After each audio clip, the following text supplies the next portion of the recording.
Hey, what's up, everybody? Welcome back to another episode of Hard as a Mother.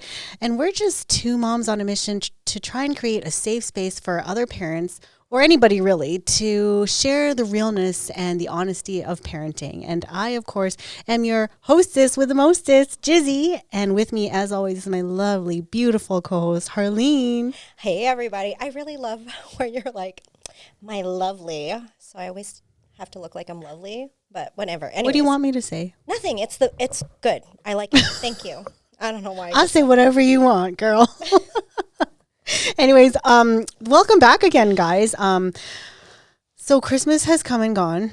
Hopefully COVID will do the same and follow suit. So I hope you guys all had a wonderful Christmas with your families, despite all the challenges and not being able to spend it with your loved ones. But I hope it was great otherwise. How was your Christmas, Har? I'm literally counting the days, actually January 12th, because I really want to know if there's going to be any more restrictions or can we see people again? Like, I'm just super anxious, but I looked at my calendar today. I'm like, fuck, it's 2 more weeks. I feel like it's been like 3 weeks since this happened. It's like going so slow. So with that being said, I hope everybody had a good Christmas and they've all caught up with our Episodes. I don't know what Yeah, I'm trying to guys. say here. And most importantly, if you like the content that you guys are watching, make sure to, share it with people that you know that we could help out because navigating parenthood it's not easy. So I feel like building a community with each other, and helping each other with it. And also just be nice. I mean, Yeah, fucking be nice. Like you can't control what other people are doing to break the rules or, but you can control how you react to it. And, at the end of the day, if it doesn't affect you or your family, I mean, all you got to do is be kind. Yeah, for sure. So, we want to so our last episode, we did an episode with Angela Nguyen, which was from One Body Village. We wanted to give a quick shout out because Giselle and I literally jumped out of our seats this morning because they got a new monthly donor. After having listened to our podcast. Yes. So thank you so much. This is what we live for. This is the things that gets us out of bed because, we are making a movement. People are talking about it. And yeah, thank you so much for everybody's support. And I don't know if I'm allowed to say it, but it's Grace C. We were trying to Google to find out who it was. Special shout out to you. Thank you for supporting and watching us and definitely supporting Angela and her cause. Yes, for sure. Yeah. So our guest today. Sorry. Anyways, a little context why we still have cue cards, because we don't actually need it. It's because it's a Harleen's problem. It's a hard problem. It's a hard problem because when anybody who knows me, I have a problem with getting off topic, and I could be talking to somebody and then all of a sudden I'll talk about a Christmas tree and Brian's nodding his head. So anyways, I feel like I have ADD or something. I shouldn't even joke about that, but literally my mind switches like this. Yeah. So this is why we have cue cards. So that's why we have cue cards to keep Harleen on track. So, okay. So we always talk about mental health and the mental health of ourselves, our children. So today we have a guest who had to navigate parenthood during a pandemic. She currently is 10 months postpartum with her first baby. She holds a Bachelor of Science in Nutrition from the University of Alberta, which led her to an amazing career with the Alberta's Children's Hospital as a nutritionist and food supervisor, and also has a blog that she's currently working on during her maternity leave, which is focused on women and infant nutrition. So we want to welcome Kelsey. Hi, Kelsey. Hi. Thanks for having me. Thanks for being here. I mean, 10 months postpartum, I'm sure you're super busy. Plus, you have all this other stuff on the go. So congratulations on your blog. Thank you. And the baby. The baby, yes. Grayson. Yep. Yeah. So I look forward to, reading more about your blog and gaining more insight on how we can incorporate nutrition in our everyday lives with our infants. So your blog is called Modern Munch, yes? Yes. Tell us a little bit about it. So basically in university, I started a blog and it was mostly just to share like a lot of stuff that I was learning and some healthy recipes because people were asking me all the time. Mm-hmm. And then once I started my career, it totally just dropped off. It was not something that I had time for. I just put it on the back burner. And then postpartum came, and I did feel like I was really losing myself for a while, not really knowing who I was as a new mother or as myself anymore. So I just decided to go back into the blogging, and like women's health and infant health became really important to me when I was pregnant. So that's sort of like what I decided to focus on. And then once I started feeding my baby real food, that's when it got really exciting. So that's when I sort of like kicked it into high gear. Sorry, just a quick thing if you just want to move in a little closer. Yeah. Okay, so funny you mentioned that you lost yourself a little bit. We actually were having this conversation about 10 minutes ago about, Giselle found herself when she was becoming a mom. But not right away. Not right away. But I lost my entire identity because I became a mom. Not that I love being a mom. I love kids, but I literally lost my entire identity because I just became mom. So how did you know you were losing your identity at the time? Like, what made you feel that way, and what were you doing? Yeah, I think that I had wanted to be a mother for so long. And I mean, I'm still very young, but me and my husband have been together for like 13 years. Oh. So being a mom was something I was always so excited for. And then it happened, and then the pandemic happened, and it was just so isolating. And my husband was still going to work. So I just felt like every day was sort of the same. And even though I was enjoying it and I didn't really feel any postpartum depression, I was confused. And I was like, who am I as a mom? Am I doing this right? Because nobody's here to tell me that I am, or if I'm doing a terrible job. And then as time went on, I just felt like I wasn't 100% myself anymore. Even though I was happy as a mom, I was happy who I was as a mom. It was just not really me anymore. So that's where I needed to sort of incorporate the two. Like, I needed my old life to mesh with my new life as a mom. Right. And that transition in itself is so hard. Like, it's so hard for like during regular times, but during like now, how did you even find support? Like, where did you turn to when you obviously couldn't go outside and hang out with your friends or whatever? So how did you get the support? Yeah, that was really hard, obviously. So it was a lot of Zoom chatting with my family and just texting with my sister every single day. And I had a mom group that I met during like a postpartum or a prenatal class that I took. Perfect. Yeah. Cool. And it was nice because we all sort of just stayed connected on Facebook. Nice. And they just became like such a huge support system for me because I didn't actually have very many friends with kids at the time either. So we sort of just continued our group chat, and that was somewhere that I turned to like every day just for like that support and to feel like I wasn't alone. And even though we couldn't see each other in person for the first like couple months, it was definitely good to at least be in contact. Oh, good. Yeah. And I can relate to that too, because I was telling you before, I didn't have a lot of friends who were having kids when I had a kid. And so it can be a very lonely time. So I can't even imagine what you had to go through during the pandemic. Yeah, it was hard. So I know, God, I've had a kid 15 years ago. Fuck, I'm old. So I know that 811 HealthLink was the best tool for me ever. But because COVID and everybody else bogging it down, like go look on the internet. Did you ever use the HealthLink? And if you did, how long was the wait? Because I know like it's long now. Yeah. It was basically impossible. There was a couple times that I tried to use it, and like there was most times like where it would just hang up on you. No way. Yeah, the wait was so long, the line would just go dead. Wow. But my sister-in-law is a nurse, so she's super helpful. So good. and she has 5 kids, so I literally went to Wow. her with like a billion questions. That's Anything awesome. that like I would Google and I didn't like the answer for, I would be like, "Hey, can you help me?" Can you help me and tell me what I want to hear, please? Yeah, like, and I did have a midwife as well, so I got Okay. 6 Nice. weeks of postpartum care with her, and she was amazing. And she also let me text her after like our care was over, so that was super helpful because I had like a ton of breastfeeding issues. So yeah, it was really nice to at least have like some other source to go to because 811 was pretty much useless at the time. Yeah. Well, it's still useless. Still yeah. is, yeah. But I thought that, like, as a new mom, if your baby is less than, what is it, like 10 or 12 weeks, that you get priority. Is that not the case anymore? They like really don't even ask when you're on hold, Oh, I right? Like guess, you have to yeah. hold How even would to you talk know? to the operator. Right. Yeah. Yeah. So if you have an emergency, you better just call someone 911 else. Yeah. basically, Yeah. and you get a nice big fat bill in the mail after Yeah. you call Exactly. 911. Which I get, like, we can sit here and just be upset about certain things, but I don't think they really yes, COVID hit, but they didn't take into account people who are pregnant, who are sick, or how do we filter that out to actually help those specific people? Yeah. Because that just really sucks. Because I know that there's a lot of virtual doctors now. Yeah. That you could Turn to.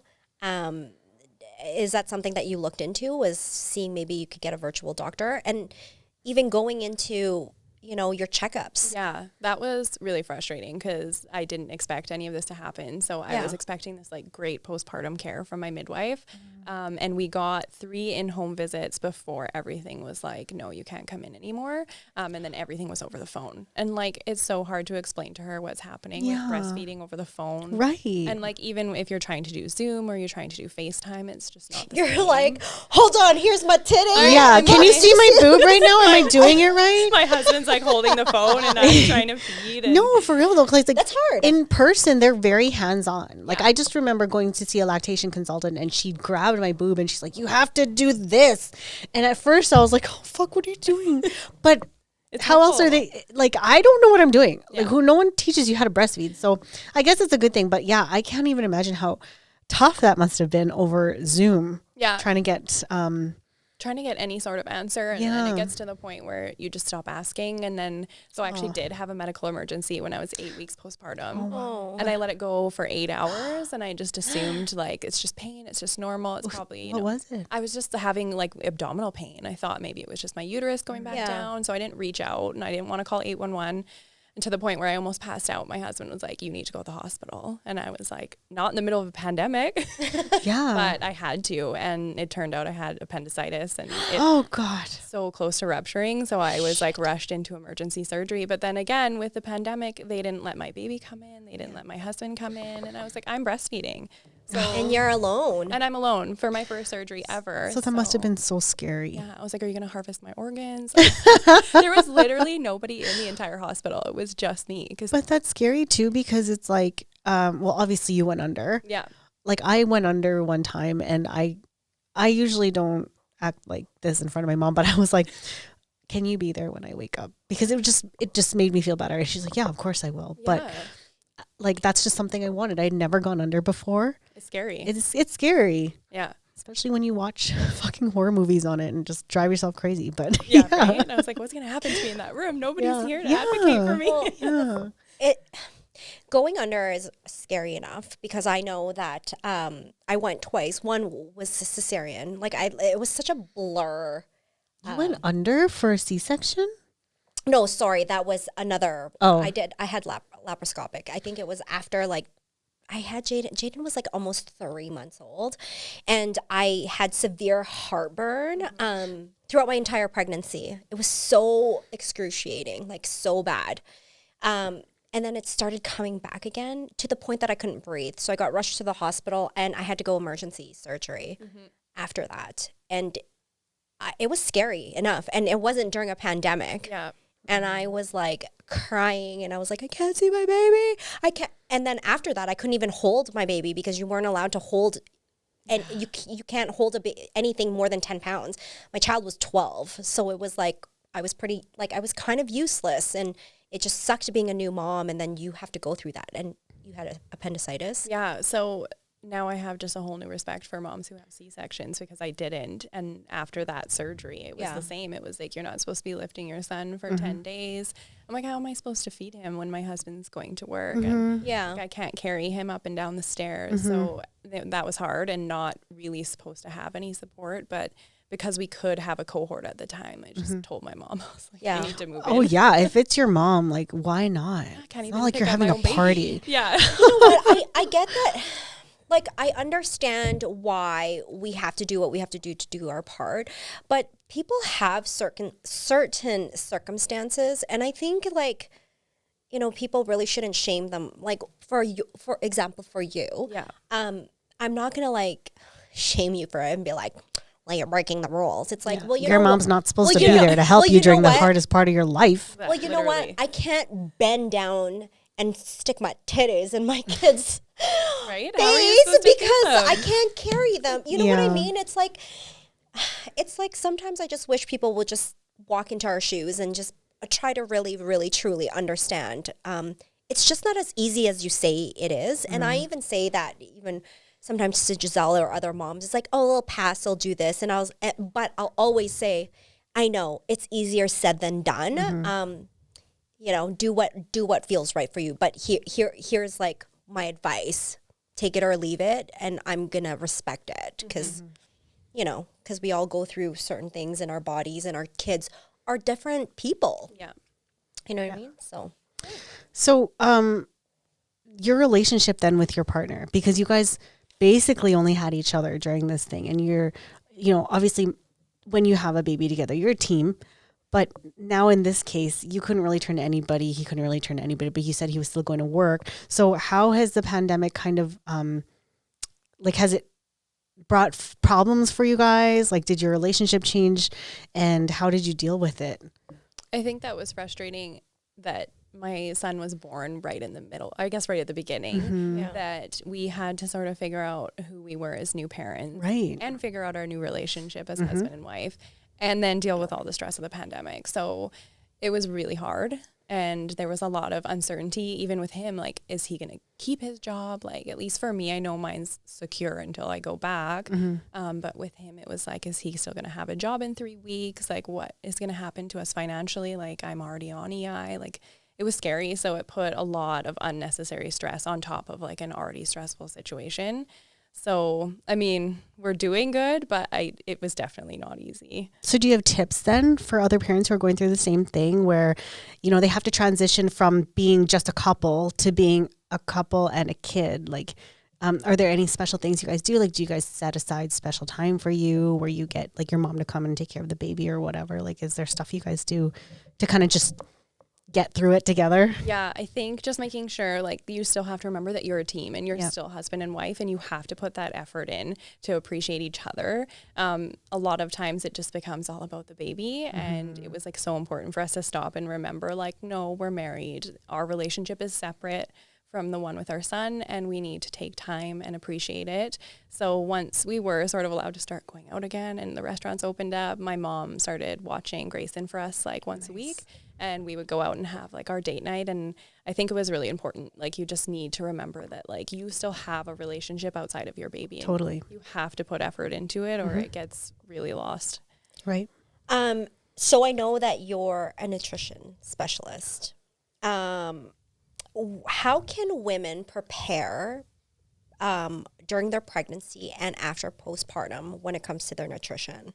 Yeah, I think that's something that's very overlooked too as well. Like, I remember when I first saw my doctor and told her I was pregnant, and my midwife, like, nutrition was totally not part of the topic at all. At the very end, they were just like, oh, are you taking a prenatal vitamin? And I was like, that's it? That's all you're going to ask me? Like, nutrition is so important, and it just gets pushed to the side. So I think for me, I wanted to get pregnant. We were trying. So I made sure I was in the best possible place with my health that I could be. And if you're planning a pregnancy and you can do that, I think that's amazing. You just need to make sure that you're nourishing your body, and like not just your physical body, but your mental health as well. Get yourself to that place where you feel like you're ready. And even if you don't plan it, like once you find out you're pregnant, it's so important just to make sure that you're staying on top of it and making sure that your health is a priority, because everything you put into your body affects your baby. And obviously we have cravings, and you're going to want to eat stuff that you shouldn't, which is totally fine. But I think that it needs to be more of a topic than just, are you taking a prenatal vitamin? Well, what about aversions? Because I know, and I know other women who have gone through this as well, where they're in their first trimester and everything absolutely tastes like shit. Like, for me, I couldn't eat anything but cereal for the first month. I always had just cereal. That's the only thing I could stomach. Everything else just made me so sick. So, I obviously didn't want to take anything that would like medicate myself, right? So I just went ahead and ate the cereal. And in my mind, I'm like, fuck, I'm gonna get gestational diabetes. But Thankfully I didn't. But what can we do in those situations? And when you're just like, the only thing that's going to help me right now is like fucking pizza or cereal or a cinnamon bun. You know what I mean? Yeah. I always tell people with the first trimester for sure with the emergence is that it's always better to eat than to not eat. Right. So as long as you're getting something, it's so much better than just avoiding everything. And I know sometimes it doesn't stay down, but that first trimester ends and you still have another 6 months to make sure that you're fully nourishing. And the second trimester is usually better, and that's when you can sort of go back to normal, start eating normal again. So just remember that first trimester is important, but it's like not the end all be all. Like you can go back to normal eating. I really wish someone, I really paid for it after having a baby because I had this mindset like, I'm pregnant and if I'm eating whatever the hell that I want, you can't tell me shit. Actually, I was, because I'm only 4'11", my baby was super big. Yeah. Like he's giant. He was 8 pounds. Yeah. And I ate whatever I wanted. Yeah. To the point where I was on my 3rd trimester and my doctor's like, so I think you should, like, they didn't want to tell me to go on a diet because that was kind of rude, but it was like, pick healthier choices. But I never got that. No one explained to me like, hey, maybe you shouldn't eat McDonald's all the time. But that's all I wanted. Like when I had cravings and you don't give it to me, you can't be around me. Mm-hmm. I was fucking bitchy. Me too. Yeah, I think it's like a taboo topic to tell a pregnant woman that she shouldn't be eating something. Mm-hmm. But this whole eating for 2 is also like, that's not true. You're not needing to eat for 2. No, you're not. Yeah, that's what someone told me too. Yeah. And like the first trimester, I couldn't stomach anything. Like I'd be so hungry, but then the minute that I would eat, it would just come right out. It was, and to the point that it hurt my stomach that I'm like, I don't even want to eat, but I knew I had to eat. But I felt bad. And actually, after giving birth and postpartum, I just like my mental health and everything about my body, I hated. And it progressed to years. So I think it's really important, even for doctors, to even team up with nutritionists to be like, hey, like, what is your current lifestyle right now? Mm-hmm. And how can we prepare you and your body for change? Yeah. Mm-hmm. And I think that's important. It's not something that's talked about. It's not something that's talked about in your prenatal. And I mean, just the multivitamin, that's basically all that's talked about. Your postpartum, nobody really brings that up. Like, what are you eating? Are you exercising? Like, once you're able to, those things I think are turning a little bit taboo too now because of diet culture and anti-diet culture. Mm-hmm. But people still need to realize that it's so important, and there are resources available that you can reach out to even if your doctor doesn't recommend it. Mm-hmm. You can still reach out to a dietitian if you have benefits or coverage. You can reach out to a nutrition professional. You just have to take those steps yourself right now, which is unfortunate because they should be being recommended to you. Everybody, check your benefits. They're dietitian, nutritionist. Yes. I'm pretty sure it's there. Yeah. So Kelsey, a lot of moms are, sorry, wrong Bible. Okay, so a lot of moms, God, Arlene, get yourself together. How are you going to enter 2021 with this? Okay, so a lot of moms are watching this and they're all rolling their eyes because if I was behind watching this, I'd be like, nutritionist. Let's be real for 1 second, and people are going to be like, Kelsey, how are you going to sit there and say, oh, I should be healthy and eat this? I'm exhausted. Yeah. I'm a new mom. This baby's crying, blah, blah, blah, whatever their excuse is. What advice can you give moms to like their diet or their nutrition wasn't always there? How can they incorporate it slowly into their lives and incorporate it into their families that is going to be a lasting lifestyle change, not necessarily a diet. It is a lifestyle. Yeah. So that's the key, is slow, right? It's slow incorporation. It's teaching yourself that, again, nutrition is not all or nothing. Like, you shouldn't just be eating healthy all the time. You can still have those treats, like nobody's stopping you, but you do need to realize that healthy foods will nourish you, and you need to nourish your family correctly. Yeah. And, you just, to have that longevity of health is so important, and it's a tool. And I think that when you want to enter that realm of health, you just need to come up with a game plan. Like, this is what I want. You make that goal, and then you take the slow steps. So I will have to say that postpartum health was hard for me too. Like even for professionals, it's hard. Like I didn't want to just like eat salads every day after I had my baby. And you don't have time to like properly prepare these beautiful meals. And for me, what I did prenatal was I made sure that I made a bunch of freezer meals so that when I had the baby, I had something readily available that was healthy when I wanted it. And smoothies were like an easy go-to for me as well. But it's not like we ate like that all the time. There was a lot of times where I didn't want to do anything and my husband would make mac and cheese. So I think that understanding that it's not all or nothing and you can take those like small steps and eventually get there is really important. Yeah. Do you think that, and that's a question for you, Giselle, too. Do you think that the way that you are with your nutrition and your diet, I hate saying diet, with your lifestyle, do you think that's something that your kids will eventually pick up down the road? Or is it just kind of like a shift? Like, you know, like my parents didn't eat the healthiest, but I only learned certain things when there's certain health risks involved that I had to research. But as a mom right now, what I'm doing, do you think that's your kids are going to pick up on that? Yeah, I think especially with children, like behavior is learned, right? So it's always better to, you know, you're not just saying it, you're doing it so that they can learn by behavior. So I think a lot of moms will come to me too. They have older children and they're like, well, I've done all these really bad things and now I don't know how to turn it around. You know, I've been feeding them mac and cheese for dinner. Actually, no, I didn't feed him mac and cheese, but I feel like he's bad right now. But anyway, sorry. Yeah, those are things where it's like, it's never too late to turn it around. And that's where the slow incorporation comes in. So it's not like now every single night you're going to have a healthy meal and you're going to force your kid to eat it. Yeah. And if you do make a healthy meal and they refuse it, that's fine. Like there shouldn't be any pressure there. And just slow incorporation, watching the parents make a change is so important for the children. Totally. Yeah. So watching the parents live this healthy lifestyle and like want to get out and be active and do things, it will also reflect on the children and they're going to be more likely to want to go out and like snowboard and skateboard instead of staying at home and playing video games. And it's just, it's really important. And I think too, if you have younger ones that are so impressionable and that's like your starting base, like it's really good to start there if you can. Yeah. Yeah. And just to add to what Har said too, the Filipino diet is very rich and very fatty. Yes. And it's very carb and oily and oil heavy. But so that's what we grew up on.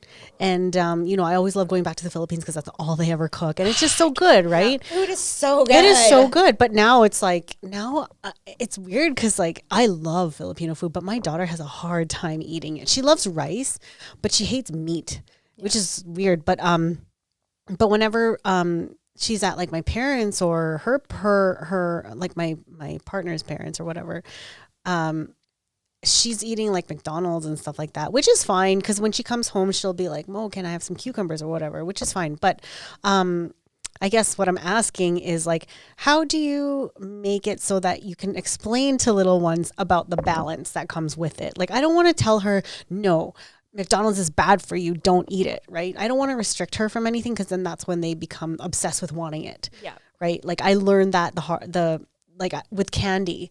I let her have it and then she gets sick of it and then she doesn't want it and I'm like, "Oh, perfect." But with other things like McDonald's, like how would you explain that to Grayson, let's say, when he's a little bit older?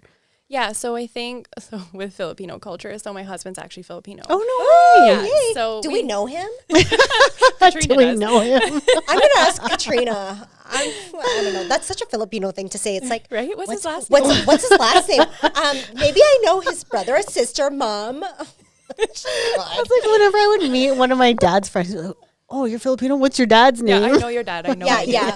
Oh, okay. So something that we talked about too is because like we both love Filipino food and we love going to his parents' house and indulging, but we wanted to incorporate that into Grayson's diet, but obviously not heavily. So I was like, I want him to be comfortable when he goes to his Lola's house, that he can eat the food and not be like, what is this? But also realize that that's something that you have once in a while on a rare occasion. So we're incorporating it with our meals at home, but it's just like, it's not very often. And when we do, we just make sure, you know, he's still obviously only 10 months, but I always explain the food to him and I like sit down and eat it with him. That's good. That's really good. So especially too, too with Filipino tradition, it's like food is a culture, right? Right. It's like And you never refuse it. No, and you be can't like, say no. You can't be like, oh no, I can't eat that. It's not healthy. Right? I'd be like, yeah, in my house. They just roll their eyes at you and it's disrespectful. It's disrespectful. I think for stuff like that, and then obviously for like takeout or McDonald's or stuff like that, you need to know that, I mean, those things are available. Like you said, like they're going to be exposed to them. So just sort of explaining to them that there's foods that you eat on occasion and there's foods that you eat most often. And I think staying away from like this food's bad and this food is good is like, because then they're going to want the bad ones, right? Like you're restricting it. So just sort of making that differentiation of like, this is what we have sometimes and this is what we have most times. Okay. I get that you can talk to your kids about that. What advice would you give to parents that are obviously like their nutrition and they're just like eat clean, they go to the gym, they look great? I feel like sometimes mostly predominantly women or little girls pick up these things that they become bulimic or anorexic because it's so left or so to the right. It's either they're that or they're just more like obese because food has become their comfort. Like what advice could you give to parents to ensure like they're being positive when it comes to food with their children and how they're explaining it? I think that food just needs to be a positive experience all the time. So I think one of the big things too with baby-led weaning, which is what I'm really pushing right now, is that food is not a reward. Food is not a punishment. So especially like we're so used to dessert always being the reward, right? If you eat dinner, like we all grew up like that and we're just trying to move away from that right now because that's sort of where eating disorders can come about and just disordered eating behaviors, right? So it's like something is a treat for you can turn into emotional eating and that can turn into a problem. And again, it's the parents' role modeling for the kids. So I think that for them just making food a positive experience all the time and never talking about, you know, I guess diets and, you know, like I said, like the good and the bad. It's just like, this is food. We eat it to nourish our body. You just have to model the proper way of dealing with food and the behavior around it, I guess. Yeah. And again, with the Filipino culture, like we were taught that wasting food is bad and you have to finish everything on your plate because there are millions of suffering kids who are not getting enough food. So you finish your food. And that's how I grew up. That's how my spouse grew up. And we're really divided on this right now because I'm trying to give my daughter a healthy relationship with food by not saying stuff like that. And honestly, mealtimes used to be such a battle because I would always tell her, I would wait for her to finish her food. And when she's not finishing it, I'd be like, oh, just put it in your mouth and swallow it. I can't let you die. You know what I mean? Like, and and when I learned to let that go and let her listen to her body and, you know, now I'm saying, oh, does your body feel full? Then you can go.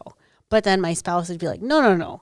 Look at what's on her plate. That is such a waste. She's not done. And we fight about it. So like, how can you, like, what tips do you have for couples who are going through the same thing? Yeah, that's hard. You definitely have to be on the same team with it. Something that me and my husband discussed too before we started feeding our... Because he's Filipino, you probably grew up on that too. Yeah, and I had to discuss it with his mom as well because she's very much like, you have to sit at the table until you're done. And it's all the time, right? It's like, eat more, eat more. And like, I was like, we don't want to raise him like that. He needs to be intuitive to be able to eat when he wants to eat, when he's hungry. So I think... it's hard. You need to have that discussion and be on the same page. And when you take away the pressure of eating from a child, they recognize it and it usually becomes a lot easier at mealtime. Yeah. But what about like, because now it's gotten a lot better now that I learned to let go. But what about the times where she's like, she uses it as an excuse to play now. It's like, oh yeah, my body says it's full. I'd be like, okay. And then like, right before bedtime when I'm like, okay, I'm going to set my timer. It's 5 minutes and then it's bedtime. She'll be like, oh, but I'm hungry. I want a sandwich or whatever. And then bedtime gets pushed back. And like, I don't know when to differentiate. Like, are you fucking with me right now? Are you actually full or do you just want to play? You know what I mean? So how do you make sure that she's like, I can't do that every day. Yeah. And I think too that that's where like mealtime becomes really important, because I deal with a lot of families where mealtime's not important. So they have 4 children and they're all eating at different times. And then they have this young toddler who now only wants to eat snacks and never wants to eat meals. Oh, yeah. So just prioritizing meals as like, this is a family event. This is where we sit down. This is when we talk about our day. This is when we discuss things that make us happy or make us sad, and we eat while we do it. And I mean, snacks, kids want snacks, but I think that's something that like also should be limited throughout the day, and just sort of incorporating that routine, because children thrive on routine, right? So it's like, this is when we eat, and hoping that they'll sort of pick up on that, and then it won't become a habit for them to be like wanting a sandwich before bedtime, because now all of a sudden they're starving. Yeah. So you work for Alberta Children's Hospital. Yes. Let's get real. Hospital food is disgusting. Yeah, it is. It is a major issue. It's gross. It's gross, you know? I mean, do they know that it's gross? Do they know that it's gross? Have they tried it? It just is. It's a big issue, especially because we deal with so much malnutrition. And Well, and you're the supervisor, so you see everything behind the scenes. Okay, I know. I'm sorry. I'm jabbing at you, right? it's okay. I'm just saying, what is the hospital doing, or whoever's in charge? I know you, if you could change it, you probably would. I would, big time. But people who are like above, like, do they know, like, yeah, this is nutritionist? Or is that even a word, nutritionist? Yeah, she's a nutritionist. Okay. I think it's the one. I didn't have that much to eat today. Well, see, Brian was right. Brian, shut up. So it's one, you know, people won't eat it. It's healthy, but I mean, you can only have so much of whatever it is, or like carrots or Jello. Like, is there something that, you know, what advice would you give parents that are going into the hospitals that, you know, their kids might not actually like to eat the food that's there? I don't know. Can you bring food to the hospital? You can. So the major issue with, especially with Alberta Health Services, is budget, right? So, I mean, we all know. to budget, really? We all know that the food isn't great. There's so many things that they've tried to do to make it better, but we have to work within a budget, and we have to work with the programs and the equipment that the government gives us, and that limits us big time. What equipment? As far as like the way that we make the food, that limits us big time. If we could have a cafeteria where we had a chef working all the time, that would be amazing. So you guys don't have a chef? Everything's pre-made? Yeah, so that's just the way. So like airplane food. Basically. We try and make it a little bit better. There's a lot of other, like we do fresh veggies and fruit that we cut every day. Oh, okay. So that stuff is great. But as far as like the full meal, there's only so much we can do with what we're given. So my best advice usually for parents that are coming in is, if you have the means, and if you're stable at home, bring the food to your children. Cook at home whatever you were going to make for the rest of your family, and bring a dish for your kids that are in the hospital, because malnutrition is a big issue at the hospital. And that's why like the food is not super appealing, no matter how much we try. We give choices, but if you have the means to bring the food to your children, and speak with a dietitian while you're there to make sure that they're following the proper plan, that is what you should be doing. Yeah. So I want to dial back a little bit about your experience giving birth. So you said you had a midwife. So did you go to the hospital, or did you have a home birth? I did go to the hospital. So they give you 3 options with a midwife. You can do home birth, clinic birth, or hospital. Just because it was my first baby and I had no idea what my pain tolerance would be. Yeah, Who does? I did not want to give up the opportunity of having medical intervention in case I needed it. So that was my reasoning for the hospital. But I mean, we definitely could have done it at home, but I just got lucky. Like, everything went really smoothly, and I didn't need any of the pain medication. So she delivered my baby. It was awesome. Your midwife delivered your baby? Yeah. Oh, nice. Yeah, there was an OB there as well that was on call, but she delivered the baby. And so is that an option then, when you have a midwife, that your midwife can deliver your baby? They're supposed to. So the OB is only supposed to come in if there's problems. Oh, I didn't even know that. No, I didn't either. Yeah. So she was just awesome. Like, you get such good care when you have a midwife. Yeah. If I became a midwife and you and your baby, would you let me deliver? Why? Because you would say shit like, I don't know. What would I say? First of all, I resent that. What would I'd probably laugh the whole time. You'd probably like, girl, you shit yourself. Yeah. You should see this. Like, no, this would be me if I was your I'd be like, Yeah. Oh, sorry, I gotta leave. I'm sorry. Can we please get another midwife? But honestly, like if somebody had told me the benefits of a midwife back then, I think like it sounds amazing. We had like 2 guests ago. We had Jade, who owns Mom to Mom Postpartum. I don't know if you saw that episode, but she was telling us her experience with a midwife, and I was just floored because I was like, they did not give a shit about me at the hospital. Like their main goal is to get you in and get you out because they need that bed. But if I had known that you could have a midwife without having a home birth, like I didn't know any of this shit.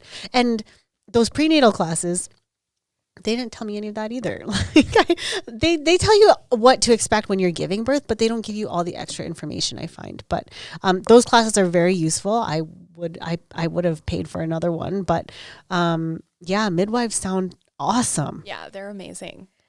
So were you because this was during a pandemic, were you worried that when you did you get to pick the hospital that you went to? No, so it's based out of the midwife clinic that you go through. So it's a government regulated program. So basically I had to apply for a midwife and then you just sort of get slotted wherever there's space. They try and keep you within like your quadrant of the city. Yeah. So we live deep south. So I would assume that we would be going to South Health, but we ended up at Rocky View because that's where our midwife clinic had their association with. I don't know, but shout out to Rocky View. I had the best experience with them. Me too. They were amazing. Love Rocky View Hospital. Yeah, they were amazing. Yeah. I can't say enough good things other than having to share a postpartum room, whereas at South Health you don't. Yeah. But I mean, we were only in postpartum for like 12 hours and then my midwife was like, let's go home. Oh, nice. Yeah. 12 hours and you're home already? Yeah. So that's another benefit of the midwife is they try and discharge you and then they come home with you. It's not just like you're on your own. So that was amazing because that's also when COVID hit, right? Yeah. So we were like, let's get the hell out of here. Yeah. Oh, perfect. That's super crazy. And obviously nobody came to visit you because you were in and out, basically. Yeah, so when we checked in at triage, that sort of like COVID was a happening thing, but it wasn't like a big thing. And they were like, we'd prefer if you didn't have any visitors during your stay, except for the people that you want in your room, just because like with COVID, we're not sure what's happening. And I was like, you know what? No worries, because we're going to be in and out. So we didn't have anyone except for like I had my mom and we had a doula and the midwife in the room. Yeah. But other than that, we were like, oh, we'll just let everyone visit when we get home. And then that didn't happen either. Didn't happen. Yeah. Sorry, I have a question again about the midwife. So you said you had to apply for one. So you can get denied a midwife then, or it's unfortunate because they are regulated by the government, so there's only so many patients that they can take. Oh, I didn't know that either. But can you pay like out of pocket if you wanted to? I'm pretty sure you can hire a private one. Okay. But obviously if you go through Alberta Health Services, it's all covered, which is amazing. Guys, I didn't even know that. What rock have I been fucking living under? Things are different now. It's crazy. I wish I had known. I'm not about to have a baby anytime soon. I'm just saying. You don't know that. Just in case. Will you be my midwife? Okay. I would totally let you. And if you don't get that sucker out, I'm gonna be so mad. I'd be like, I'm letting you know I'm about to shit everywhere. You said it. You said I would. You know what? It doesn't even matter. I tell you when I take a shit anyway, so it doesn't even matter. She does. It's I do. Anyways. Wow. Like I overshare way too much and then I leave this podcast. Well, your wine is empty. And then I leave this podcast and I'm like, I shouldn't have said that. I should have said that. I think I overshare too much. Anyways. So when you were in the hospital then, what did you eat? Like, did your husband bring your food? Did you bring your own food? Did you know, like, what you wanted to eat or whatever? Because you obviously know what goes into the food. Yeah, so that was another awesome thing about my midwife is she kept me really prepared. And we had, like, a full bag of food packed for the hospital. Oh, awesome. And so we just prepared it, like, I was getting close to full term. So I was like, he's going to come any day. Let's just keep my bag of food ready in the fridge. So I had snacks and then I made sure I had electrolyte drinks, which is really important when you're in labor. So I had like a bag full of coconut water and a bunch of snacks. And then things progressed differently than I thought it would at the beginning. And I ended up having to be induced. And then as soon as you have to be induced, you can't eat anymore. And I was like, what about all my snacks? I would have said the same. I was so mad. And then my husband was like eating them in front of me. And I was like, okay, hold on. I was about to share a story because that is so rude. It is. When I was about to give birth to Jaden and I was starving because they induced me and like they're like, here's some ice ice cubes. Right? Like, get the Here's some fuck, orange juice. get the fuck out of here. So and Jaden's dad, my ex at the time, he's sitting in the corner fucking eating a Big Mac. I was so angry, and I was like, can you get out of the fucking room right now? Like, don't sit there and eat because you know I'm hungry, and you're sitting there like, do-do-do, and I'm about to push a baby out of my vagina, and you're sitting there eating McDonald's. Like, get out of here. Yeah. Anyways. So fresh. And my husband did the same thing. He was eating like a full chicken pot pie. Okay. Oh To my new God. dads out there, do not eat in front of your wife, your spouse, your girlfriends, okay? Because we hungry, and Or you know what? Let her bring her own hospital or her own home cooked meal, and you eat the hospital food. Yeah. I mean, if you aren't being induced, or if you're Yeah. having like a normal labor where you can eat, like definitely bring your own food because Yeah. it's so helpful. But yeah, to the husbands, like just leave the room. I was like, I understand we've been here for a long time and you're hungry, but just get out. but Like, I don't can't wanna eat watch any you of eat that. it. I can Right. smell it from over here. So we have some questions for you because our viewers, our listeners wanted. But before we ask that question, what do you think, what's the one thing you learned that no one told you about being a mom? There was so much that people didn't tell me, but I mean, letting go of expectations. I think that you have all these expectations of how you're going to be as a mom and how your new family is going to be. And I think for me, especially with the breastfeeding, that was a huge issue for me. And it took me a really long time to get over it. And then once I was over it, I was like, I should have just been over it a long time ago. Should have just let go of that expectation that everything was going to be perfect because I mean, all the moms know that nothing goes perfectly and there are a lot of speed bumps that you hit and you just have to take them as they come. Yep. And you know what? Like, I got shamed for not having a birth plan. And I was just like, listen, I can have a birth plan, but whatever goes in the delivery Wait, who room. shamed you to not have? I'll tell you later. But he was like, are you a fucking hippie? You don't have a birth plan? I'm like, I can tell you right now what my birth plan is, but who's to say that it's gonna happen? You know what I mean? Like, it's different when you have a midwife and you know you want to give birth at home or whatever. Like, that's all planned, cool. But like, I didn't know I was gonna have an emergency C-section. I didn't know that the umbilical cord was gonna be wrapped around my kid's neck. Like, how the fuck am I supposed to know that? So, don't shame women for not having a birth plan. Like, you don't know. Even when you have a birth plan, I will be the first to tell you most times it doesn't go as planned. And I know that from like firsthand from people when people tell me they're like, oh yeah, I was supposed to do this, but this happened. And it's like, well, what the fuck is the point of a birth plan then? You gotta be prepared for anything. Yeah, and then you just disappoint yourself because your birth plan didn't happen. It's true. And I did that. I was very disappointed about my induction because it was not part of my plan. And I was like, no, throw the plan out the window. Like, we are just going with the flow. Let's get to the hospital and just do it. Yeah. You know what? Life is like about going with the flow. Why can't you just let birth? Oh, I guess you can. There was a man who said this to me too. Yes. Yeah, that's sad. So I'm just like, just be like, when Does he have a birth plan? do you have a birth plan? What is your plan for that baby? Yeah. Like, fucking guy. So, one of the questions that was asked was, how do you handle paranoia about the pandemic on top of all new parent fears? Yeah, that was really hard for me. So like I said, like, we struggled with our relationship, husband and wife, because of the pandemic, because the paranoia of like every day when he'd come home from work, I'd be like, well, what if strap your clothes down right now? I need to fucking sanitize you. Did you sit at lunch alone or did you talk to people? You know, it's just like, I think another thing of just letting go. It's like, you just have to sort of do everything you can to be safe, but you also have to put your mental health like as a priority. So that was important for us to the point where I was like, I can't keep being worried. I can't keep being worried that you're going to go to work and either lose your job or you're going to contract COVID. I just have to take it one day at a time and focus on my baby and the real issues that we're dealing with, and then find ways to cope with COVID. So I was just sort of doing things that were allowed and were safe. So one of the things that I started doing was going swimming with him, because I was like, I can't keep sitting inside, or, you know, like only going for walks every day by yourself is not very fun. Well, and now in the winter, like it's fucking cold outside, Right? and there's like nothing you can 4 do. feet of snow. Are you going to get a stroller through that? Yeah. So I think with the paranoia, it's sort of just like letting go of the things that you can't control. I cannot control if COVID comes into my family, if someone gets sick. Like, we're doing the best we can, and that's all we can do. So you just have to let go of that. You can't control it. So obviously we talked about how your mom has helped you so much, but one of the questions that came in from a follower was that in-laws don't always follow restrictions about visits. So how do you handle this?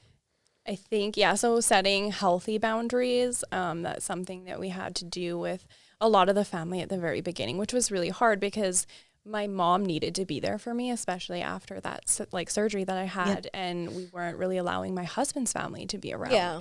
So we just sort of had to set those healthy boundaries and just say, like, listen, this is what's best for our family right now. It has nothing to do with how we feel about you guys. It's just sort of what we need to do to feel safe and happy in this pandemic. Did they get offended at all?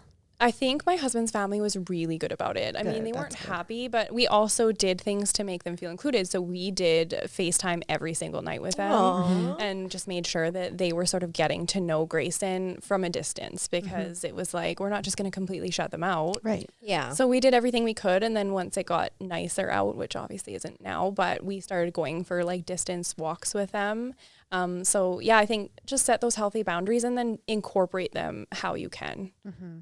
Amazing. So how do you know if a breastfed baby is getting proper nutrition? Yeah, that's hard. There's a lot of different ways to go about that.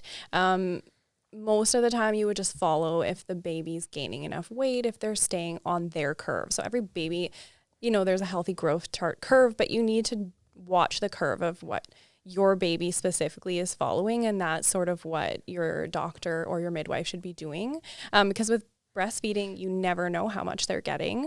But there's also signs that you can see in the baby to know that they're being satiated, right? So like they should, you know, be sleeping the amount that they're supposed to without going over, and they should be cueing that they're hungry, and then getting that good latch. So that's also, if you don't think that they're getting the proper nutrition, like seeking out a lactation consultant is like super helpful. That's something that we had to do. So that's sort of the route that I took, because it is very hard to tell like how much milk is a breastfed baby getting. Was this lactation consultant over Zoom? I'm just curious, because I know it must have been, it was during the pandemic. That was one thing, thank God, because they were labeled as essential that we were. Good. We could go to in person, but of course it was like my husband couldn't come with me. So, you know, I'm like a brand new mom, like carrying my super heavy baby in. And then, you know, dealing with the mental aspect of like what she told me and what I was going to have to do going forward was really hard. And, you know, being in the room alone and hearing that news is like not great. So that was hard, but I was super happy that we were at least able to go in person. And That's good, they are amazing resources for breastfeeding. Yeah. I can't even imagine having to go to that appointment over Zoom. I Am I doing this right? Yeah. Like she technically wasn't supposed to even touch me. She was supposed to say 6 feet, but at least she could like see what was going on. Yeah. And she could like direct you. Yeah, and we were able to do like a weighted feed, so we could see exactly how much milk he was getting. You know what? For me, I had a really hard pregnancy, and I just made the decision that I wasn't going to breastfeed anymore. I was like, fuck this. I don't want this stupid pump in my house. I'm just done. I'm just done. It was just so emotionally draining. What advice would you give to parents, like say, like myself, who just is like, I don't want to breastfeed anymore. I'm done with it. What advice would you give to them when people shame them? Shame them, yeah. Yeah, and that's something that I dealt with big time, because, you know, I'm in the nutrition realm of health, and I should be promoting breastfeeding all the time, and I couldn't fully breastfeed my baby, which was so hard for me because it's just so pushed all the time. Yeah. And I think that was something that like my midwife helped me through, just to say like, it is true, like fed is best, you know, like as long as you are giving your baby the needs and they're eating, that's what's important. So you need to do what's going to work for you and your baby. Like it's not black and white. It doesn't work the same for everyone. It's like breastfeeding is not easy. It's so hard. No. And there's a million things that can go wrong. So, you know, just accepting when that time has ended for you and your baby, like you're not doing anything wrong. Right. Like you're still nourishing your baby, and formula is not the devil. And, you know, your baby's going to get to that point where they actually eat food, and milk was just a thing of the past. So I think, just making sure that, like, you know, you're doing what's best for you, and your mental health is important too. Super important. Yeah. So another question from a follower was, how do you think babies during this time are missing out on early socialization, and how can you effectively socialize your newborn during the pandemic? Yeah, so that was something that we were really worried about with Grayson at first. So that's sort of where you have to get creative. So again, like for us, when it started to get nice out again, we started meeting up with our prenatal mom group, and we would do socially distanced visits. So it's like Grayson's at least being exposed to other babies. It's just we're doing it safely outside. You know, we're distancing. Obviously, it's harder in the winter, but you just have to get creative. And then that's also, I mean, we don't really like to do screen time, but in the pandemic, what are you going to do? Like, you have to FaceTime with your family. So we try and FaceTime as much as we can with Grayson, just so that he's at least seeing, you know, his cousins and his Lola. And you just have to get creative, and you can only do so much, right? Like, you're not permanently traumatizing your baby. And it's like, again, it's something that we can't control. So we just do our best. So from a new mom, they wanted to ask when to start baby on solids, because I know that people are like 12 months you should start solids, or 10 months. Like, when do you feel like what advice would you give them when their baby should start eating solid foods? But also, can you also explain baby-led weaning? Yes. Because I don't even know. Yeah, I didn't know what that was. I don't even know. Guys, I had a baby 15 years ago. I don't know shit. I'm like learning all these things. Yeah. So for new moms, like, let's hear it. So there's sort of a spectrum of when you can start your baby on solids, and there's a lot of people that will say earlier and a lot of people that will say later. Some doctors will say you can start them at 4 months, but just for me personally, I just didn't think that Grayson's digestive system was fully prepared for that at 4 months. So with baby-led weaning, they say 6 months, but there's also cues that you need to look for. Like, is your baby interested in food? So with Grayson, like, he was trying to grab our food when we were eating, and like very much like watching us. And they need to be able to sit up on their own, right? So they should be able to sit up in their high chair by themselves. So I think too, like at 4 months, if you're trying to like feed your baby purees, they can't even sit up at that time. So it's a choking hazard. So those are sort of the cues you want to look for. And then, so baby-led weaning it's not even new. It's been around for a long time, but it's just a new approach to how you transition from milk to solid. So you would start around 6 months, and instead of feeding your baby purees, you're feeding them whole foods, and they're going to start to learn how to break down. They're learning about textures. They're learning about. So you literally just put it in front of them and let them have at it. Yeah. Like, you don't like puree it and stick it in a jar and then, you know. Yeah. And traditionally with baby-led weaning, there's like the original baby-led weaning book that you can read. And I've summarized a lot of it on the blog. There's a full post about it. You're not supposed to do any purees, but I'm also like pro do whatever works for you. So we did a mixture, but when I fed him purees, I would put it on a spoon and give it to him. And it was amazing. Like, literally from 6 months, he would grab the spoon and put it directly in his mouth. So you don't put it in his mouth. So baby-led weaning is like they do everything. Yeah. So they should be 100% feeding themselves. So even if it is like a puree or something or an oatmeal, you're putting it on the spoon and either just putting it down on the high chair or passing it to them. So they, and then it creates like lifelong habits, like with like positive habits with food, and they learn when they're full. So that's also something when you're pureeing or feeding purees, a lot of times, like, the mom will just keep going, right? Until it's all done. Yeah. They're doing like the airplane. Yeah. And with baby-led weaning, it's like, Want to eat some more?